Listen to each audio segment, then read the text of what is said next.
A Bíblia diz, no livro de Deuteronômio, no capítulo 14, nos versículos de 1 a 29.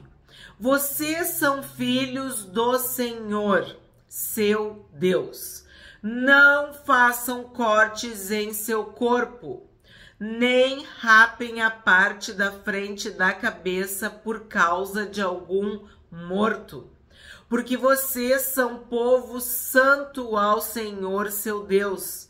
E o Senhor os escolheu de todos os povos que há sobre a face da terra, para lhes serem o seu povo próprio. Então, o que eu destaco? Filhos, vocês são filhos do Senhor. Nós somos filhos de Deus, filhas de Deus. Nós devemos nos parecer com o Pai. Deus nos criou à sua imagem e semelhança. Pois bem, aqui esse Deus está falando a respeito do nosso corpo.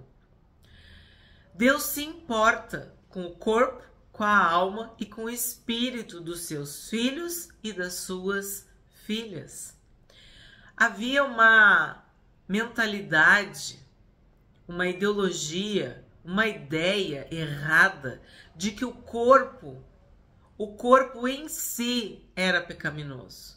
Não, o Espírito Santo que habita em nós, que habita no nosso corpo, santifica também o corpo. O Espírito Santo santifica a casa onde ele habita, a morada. Nós somos santuário, somos templo do Espírito Santo. E nós devemos, é o desejo de Paulo, é a oração de Paulo, manter o nosso corpo, alma e espírito íntegros, irrepreensíveis até a volta do Senhor Jesus. Então, isso não é apenas uma mensagem do Novo Testamento. Tu acabaste de ler em Deuteronômio, no Pentateuco, no Antigo Testamento. Deus está dizendo, não façam cortes em seu corpo. E por que Deus está falando isso? Porque faziam. É óbvio. Eu tenho dito para vocês, sempre que Deus fala é para nossa proteção. É porque Ele nos ama, nos cuida. Ele é um pai amoroso, amável, cuidadoso. As nações ao redor tinham práticas pagãs de luto. Uma forma de demonstrar a dor interna fazendo cortes no corpo. Então, a tua dor interna é tão intensa que tu faz com que haja dor externa. E sim, na psicologia nós sabemos que isso ocorre assim. Existem as doenças psicossomáticas, que tu tá tão abalado psicologicamente, psiquicamente, emocionalmente, que aquilo desencadeia doenças físicas, orgânicas, biológicas, metabólicas no teu corpo. E Deus que nos criou sabe que as pessoas fazem isso. Elas estão sofrendo e aquela dor é tão intensa, tão profunda, tão dilacerante, que uma forma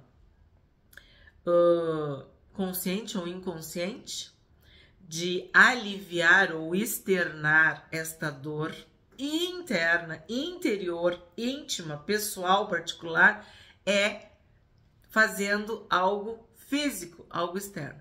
Então, o que as pessoas das outras nações faziam? Elas faziam cortes no corpo, elas se mutilavam pelos mortos, em sinal de luto, em sinal de dor, de perda. E aí eu vou te dizer, o inferno não é criativo. Se tem uma coisa que Satanás não é criativo. ele faz as mesmas coisas desde o princípio. E hoje nós temos visto que isso virou uma prática. As pessoas se ferem externamente. E quando tu vai atender, conversar, ajudar, tu sabe que aquilo ali não tem nada de físico, tem de emocional. É uma dor psíquica. E a pessoa faz aquilo até para chamar atenção e dizer: olha, eu tô sofrendo tanto, eu carrego dentro de mim uma dor tão grande que eu faço isso para que tu veja. Tu não consegue dimensionar a minha dor interna, mas tu consegue ver esse ferimento. Então, quem sabe assim tu me ajuda. Quem sabe assim tu me socorre, né?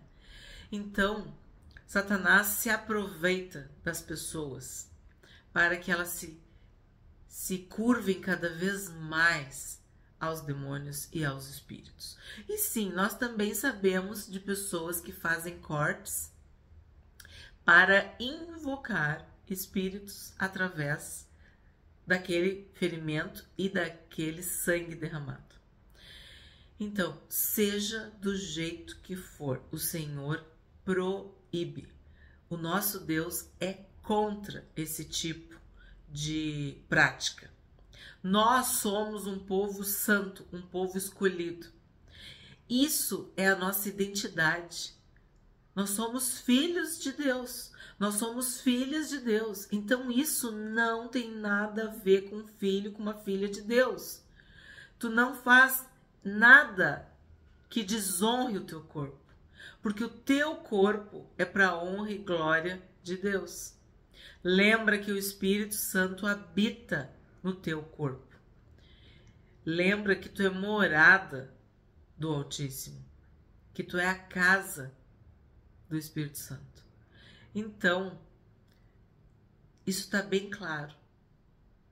Não é para ser feito. Nenhum tipo de corte, nenhum tipo de mutilação, de flagelo, de ferimento, nada disso. Nada disso. Tu tem que proteger, tu tem que cuidar, tu tem que zelar, tu tem que amar o teu corpo.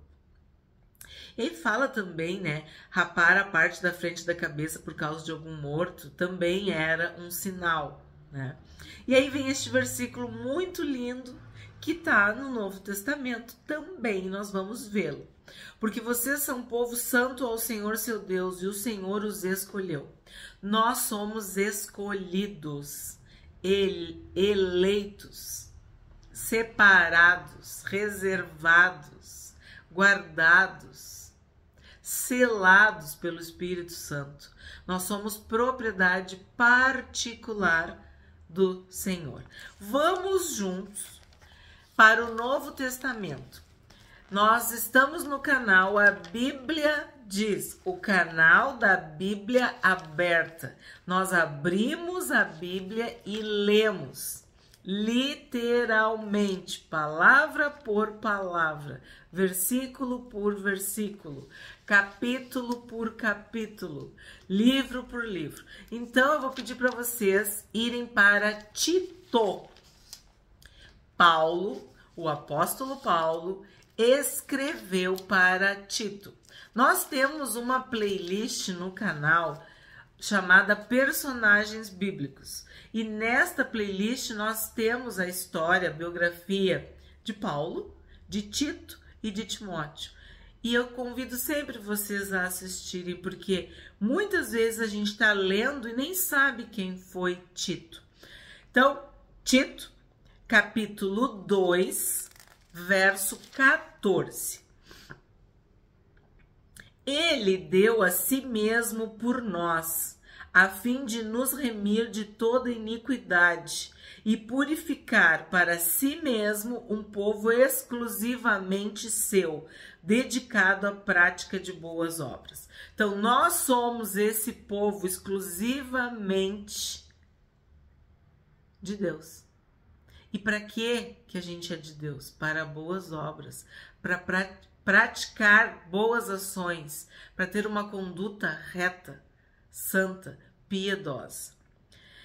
Nos purificou, ele nos remiu de toda iniquidade. Então, não convém não cabe, não tem nada a ver o povo de Deus, o povo escolhido, o povo santo, praticar rituais pagãos, ter práticas pagãs malignas. Nós não podemos, nós não devemos, nós somos proibidos pela palavra de Deus de fazer isso contra o nosso corpo. 1 Pedro, vamos mais um pouquinho. Esse é um versículo muito conhecido, que eu amo, porque ele também fala da nossa identidade. Ele também mostra quem nós somos em Cristo. 1 Pedro, carta do apóstolo Pedro, no capítulo 2, verso 9. Vocês, porém, são geração eleita, sacerdócio real, nação santa, povo de propriedade exclusiva de Deus. Para quê? Para que Deus tem um povo? Para que Deus escolheu um povo? A fim de proclamar as virtudes daquele que os chamou das trevas para a sua maravilhosa luz. Então, tu foi chamado das trevas para a luz e tu deve proclamar as virtudes, a palavra, a mensagem. Tu é uma propriedade particular, uma propriedade exclusiva de Deus. 3. Não comam coisa alguma abominável. São estes os animais que vocês podem comer: o boi, a ovelha, a cabra, o veado, a gazela, a corça, a cabra selvagem, o antílope, a ovelha selvagem e o gamo. Vocês podem comer todos os animais que têm unhas fendidas, cujo casco se divide em dois e que ruminam. Porém, dos que ruminam ou que têm a unha fendida, vocês não podem comer. Não podem comer o camelo, a lebre ou o arganaz, porque ruminam, mas não têm a unha fendida. Serão impuros para vocês. Nem o porco, porque tem unha fendida, mas não rumina, será impuro para vocês. Destes vocês não devem comer a carne, nem tocar no seu cadáver. Por que eu tô lendo assim? Porque a gente já leu, já estudou, já ponderou. Estamos encerrando o Pentateuco. Portanto, a gente já estudou tudo isso. Então, agora, lembra? É uma recapitulação, é um resumo. Moisés está fazendo uma narração para esta geração que vai entrar na Terra Prometida. E nós aqui no canal, a Bíblia diz, também já estudamos, né? Se tu não assistiu, eu te convido a assistir os vídeos sobre esse assunto dos alimentos puros e impuros. Hoje nós vamos abordar este texto de outra forma, tá bom? Dos animais que vivem nas águas, vocês podem comer tudo o que tem barbatanas e escamas, mas tudo que não tiver barbatanas nem escamas, vocês não podem comer, será impuro para vocês. 11. Toda ave pura vocês podem comer. Estas, porém, são as que vocês não devem comer: a águia, o urubu, a águia marinha, o açor, o falcão e o milhano, segundo a sua espécie. E todo corvo, segundo a sua espécie, o avestruz, a coruja, a gaivota e o gavião, segundo a sua espécie. O mocho, a ibis, a gralha, o pelicano, o abutre, o corvo marinho, a cegonha, a garça, segundo a sua espécie, a polpa e o morcego.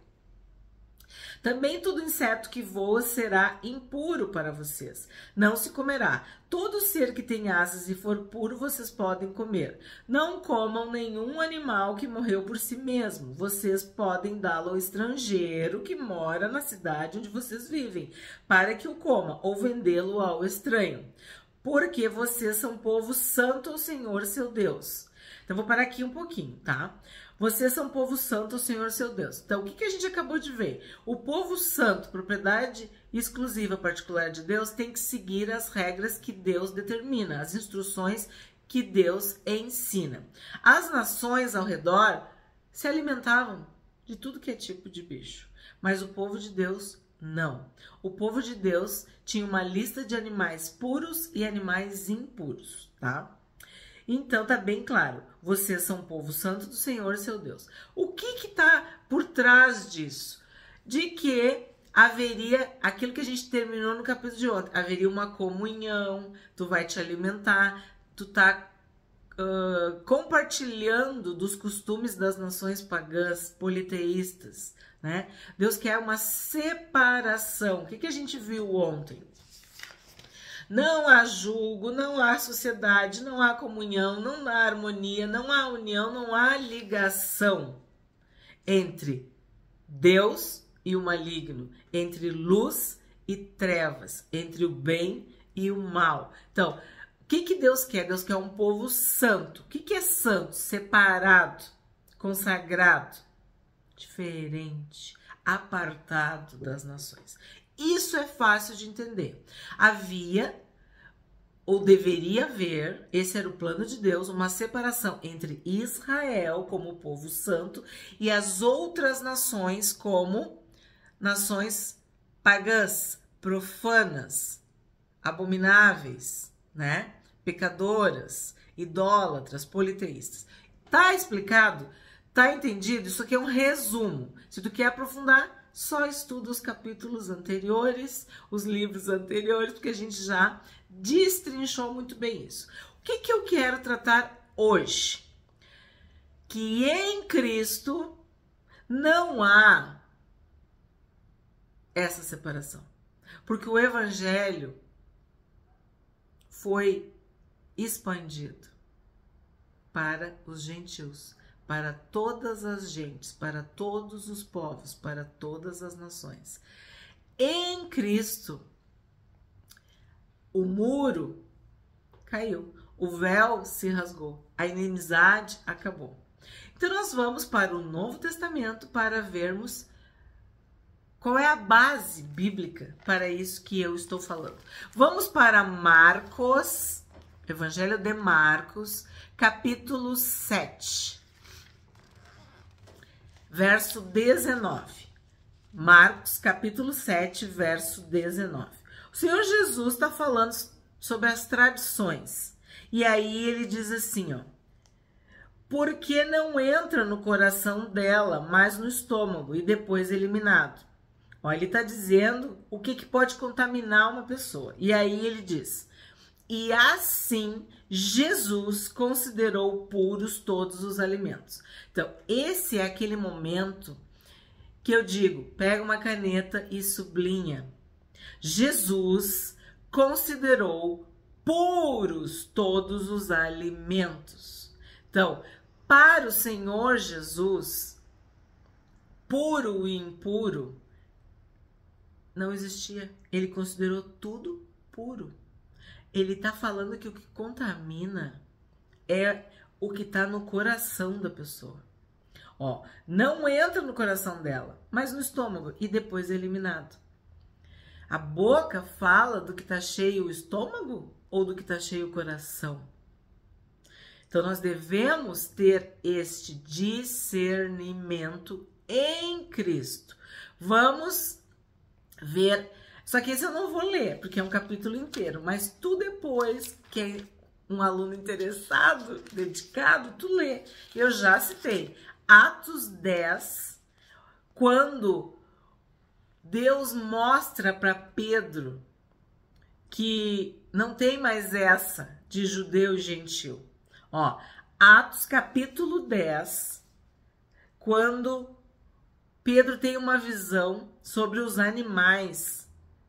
Ó, tu já abriu Atos 10? Quadrúpedes, répteis da terra e aves do céu. E aí Pedro diz, ó, Deus me mostrou, tô no 28, Deus me mostrou que não devo considerar ninguém impuro ou imundo. Por quê? Nós já vimos isso. Do ponto de vista ritual, cerimonial e do contexto de Israel, havia puro e impuro. Havia santo e imundo. Mas em Cristo não é isso que determina. Não há mais judeus e gentios. Senão como eu, que não sou judia, estaria aqui salva.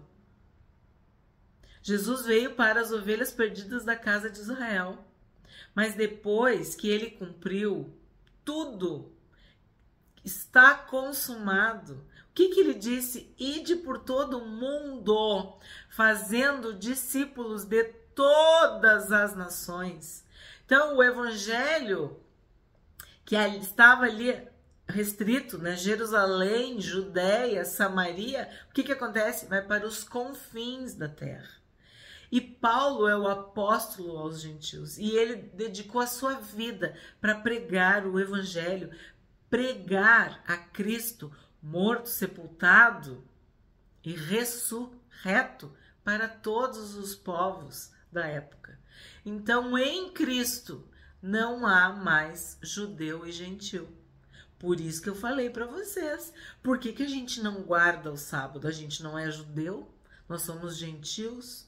Por que a gente não segue todas essas regras de cerimônia, de ritual, de culto? Tudo isso que a gente está estudando. Porque em Cristo isso tudo se cumpriu. Tudo isso eram sombras. E eu tenho me esforçado para explicar isso para vocês aqui. Então, leia o capítulo 10, que o próprio apóstolo Pedro teve que receber essa revelação. Porque ele, como um judeu, não entrava na casa de um gentil, não comia com um gentil. E Deus envia ele à casa de Cornélio, que era um centurião. Lê o capítulo. Já tem vídeo no canal, tá? Também, em Atos. Mas agora vamos para... Nós estamos em Atos. Vamos para Gálatas. Vamos lá. Eu disse que nós íamos caminhar, né, pelo Novo Testamento. Gálatas. Gálatas, capítulo 3. Também já temos vídeos no canal. É só tu procurar. Gálatas, capítulo 3, verso 28. O apóstolo Paulo. Assim, eu até vou ler um pouquinho antes. Todos vocês são filhos de Deus mediante a fé em Cristo Jesus. Porque todos vocês que foram batizados em Cristo, de Cristo se revestiram. Assim sendo, não pode haver judeu nem grego, judeu nem gentil, né, de nenhum outro povo, nem escravo nem liberto, nem homem nem mulher, porque todos vocês são um em Cristo. E se vocês são de Cristo, são também descendentes de Abraão e herdeiros segundo a promessa. Então, esse versículo aqui é aquele também de sublinhar. Em Cristo não há judeus e gentios, não há homens e mulheres, não há escravos nem livres. Colossenses, então vamos lá, mais um, para ficar bem claro o Deuteronômio, porque a gente tem que fazer esse link, essa conexão entre o Antigo e o Novo Testamento. Colossenses, capítulo 2, verso 16. Ó, já estudamos e tem vídeo agora sobre esse versículo. Portanto, que ninguém julgue vocês por causa de comida e bebida, ou dia de festa ou lua nova, ou sábados, porque tudo isso tem sido sombra das coisas que haviam de vir, porque o corpo é de Cristo. Não deixe que ninguém se faça de árbitro para desqualificar vocês, com pretexto de humildade e culto de anjos, baseando-se em visões, estando cheio de orgulho, sem motivo algum na sua mente carnal, e não retendo a cabeça, a partir da qual todo o corpo, suprido e bem vinculado por suas juntas e ligamentos, cresce o crescimento que vem de Deus. Então, ninguém te julga por causa de comida ou de bebida, ou dia de festa, ou lua nova, ou sábados. Porque tudo isso tem sido sombra das coisas que haviam de vir. Porém, o corpo, a verdade, a vida, o caminho é Cristo. A salvação é Cristo. E nós estamos em Cristo. E agora, para acabar, se tu tem alguma dúvida, vamos para 1 Timóteo, como eu falei para vocês, né? Tito tem vídeo no canal e Timóteo também, naquela série Personagens Bíblicos. Primeira carta de Paulo a Timóteo, capítulo 4. Te prepara, pega a caneta, sublinha, que é muito forte. Ora, o Espírito afirma expressamente que nos últimos tempos alguns apostatarão da fé por obedecerem a espíritos enganadores. Tu tá ouvindo o que eu tô lendo? Tu tá lendo na Bíblia? Espíritos enganadores, ensinos de demônios, que pela hipocrisia dos que falam mentiras e que têm a consciência cauterizada, que proíbem o casamento. Ah, vocês conhecem uma fé, uma crença, uma religião, uma igreja que proíbe o casamento? Exigem a abstinência de alimentos. Ah, isso não pode, não come, eu não bebo, eu não faço. Que Deus criou para serem recebidos com gratidão pelos que creem e conhecem a verdade. Tu é inscrito do canal Bíblia Diz, tu é inscrita do canal Bíblia Diz, tu conhece a verdade. Porque a gente está lendo a Bíblia e a Bíblia é a verdade, é a palavra de Deus. Então tu sabe que para nós não tem nada proibido. Todas as coisas nos são lícitas, mas a gente não vai deixar nada nos dominar. Todas as coisas nos são lícitas, mas nem todas convêm. A gente não vai ferir, escandalizar, maltratar, ser pedra de tropeço, né? Pois tudo que Deus criou é bom, e se recebido com gratidão, nada é recusável, porque é santificado pela palavra de Deus e pela oração. Então, para nós que estamos em Cristo, não tem mais essa de puro e impuro. Não tem mais essa de sábado, de lua nova, de comida, de bebida. Quer comais, quer bebais ou façais qualquer outra coisa, façam tudo para honra e glória de Deus. Tá explicado? Amém. Não pensa que eu esqueci. Tem um pedacinho ali de Deuteronômio que eu já expliquei, mas não custa retomar. Finalzinho. Porque vocês são povo santo ao Senhor seu Deus. Não cozinhe o cabrito no leite da sua própria mãe. A gente já estudou, já expliquei para vocês sobre isso. Já vimos este versículo e ele apareceu novamente. Havia uma prática pagã, maligna, de sacrifício. Eles queriam a vida invocando a morte. Então, o cabrito, ele mama na mãe. Ele bebe o leite da mãe para ter vida, para crescer, para se desenvolver. Eles, no ritual pagão, demoníaco, maligno, matavam o cabrito e cozinhavam no leite da própria mãe. Então eu expliquei isso já para vocês, havia uma contradição, né? Uma magia, um ritual, um encantamento. E isso não era permitido para o povo de Deus, o povo santo, o povo escolhido para os judeus. Não cozinhe o cabrito no leite da sua própria mãe. Certo? 22. Certamente vocês devem dar o dízimo de todo o fruto das suas sementes, que ano após ano se recolher do campo. Dízimo é gratidão a Deus.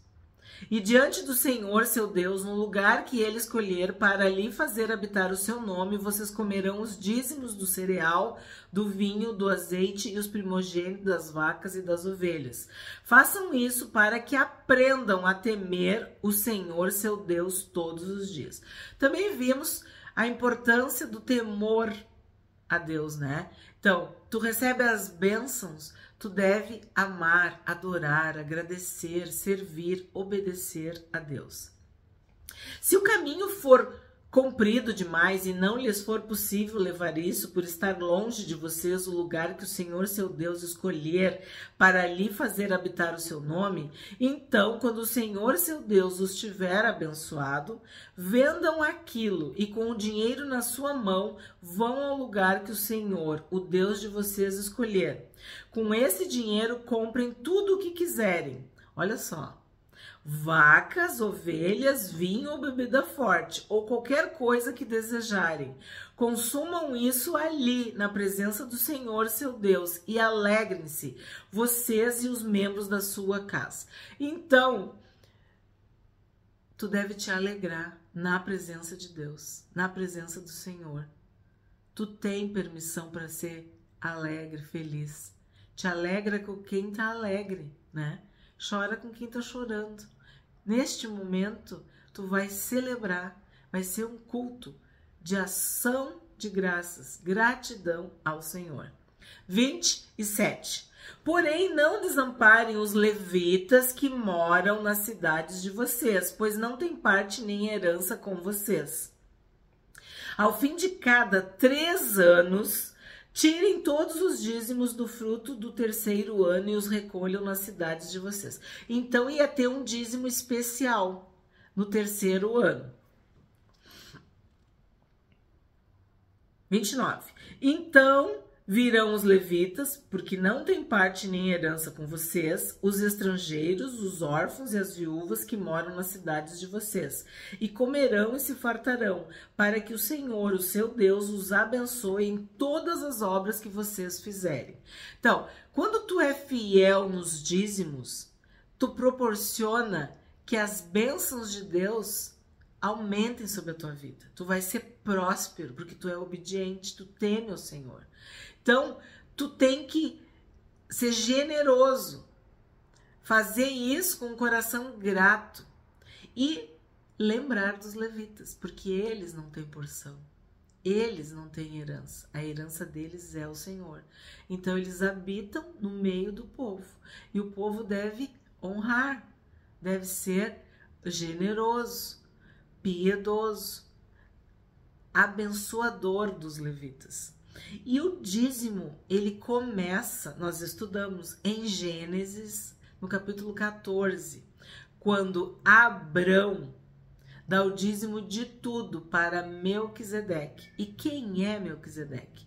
Melquisedeque é o rei de Salém. Melquisedeque é um tipo do Senhor Jesus. Então nós que somos um povo eleito, um povo escolhido, um povo de propriedade exclusiva de Deus, nós temos um coração grato. Nós somos abençoados com toda sorte de bênçãos. E nós temos a bondade e a misericórdia de Deus todos os dias da nossa vida. Então nós devemos ter um coração agradecido. E a melhor forma de demonstrar é ofertando, dizimando ao Senhor.